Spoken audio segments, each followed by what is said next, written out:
Welcome back to my channel. In today's video, I am trying out the ever popular terracotta paint hack.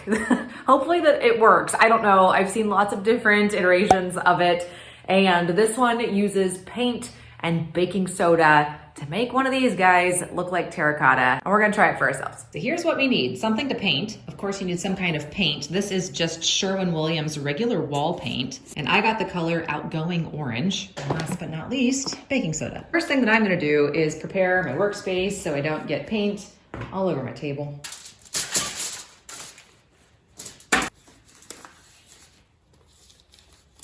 So first I'm just gonna pour my paint into my tray, and I cover it with aluminum foil just so it's easy cleanup.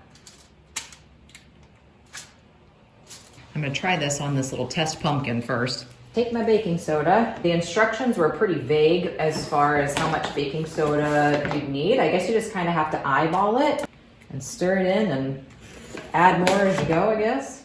So you just kind of want it to have a thicker, gritty type of texture.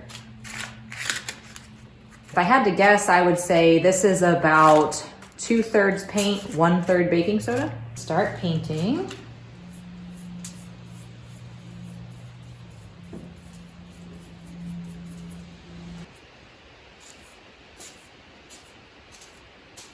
So now that I have it all painted, I'm going to let it dry for just a little bit. Go ahead and start on my bigger pumpkin.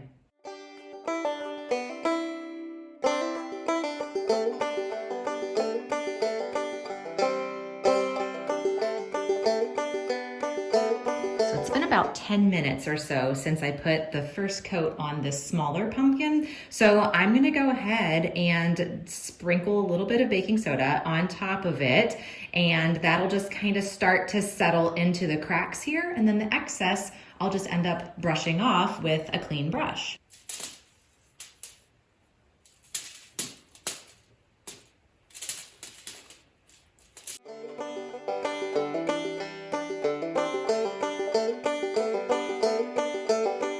That's crazy. It literally looks like a terracotta pumpkin. That looks pretty cute. So by putting the baking soda on, that helped to mattify the paint a little bit, and it also helped it to dry some. So what I think I'm gonna go ahead and do, it hasn't quite been 10 minutes for that pumpkin yet, but I'm gonna go ahead and start dusting on the baking soda, because that's gonna help it to dry. It's going to help it to stick a little bit better with it being slightly tackier. And I can always brush off the excess if it's too much. So I'm gonna go ahead and start dumping baking soda.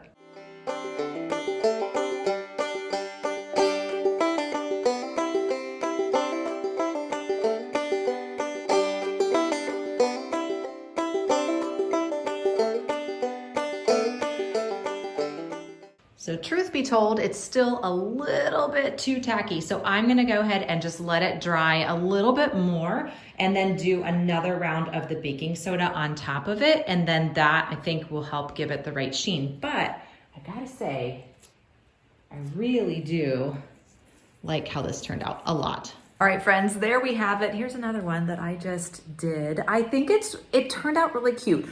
I wouldn't have these around an area where pets or little hands could grab these, because there's some baking soda that's just kind of like coming off of them. So I wouldn't say this was a mess-free project, but I definitely think it turned out really cute. Compared to what it was before, I think it's so much cuter now. So would I call this a win? Honestly, I would. And it does have a look of terracotta, especially when it's in pictures or like you're at a distance. You wouldn't even know that this was just some cheapo plastic pumpkin that I've had for literally about 20 years. All right, friends, there you go. That's how you can make a faux terracotta pumpkin. If you haven't already and you'd like to, hit that button down below, subscribe so you never miss a new video. Happy fall crafting. I'll see you in the next one. Ciao.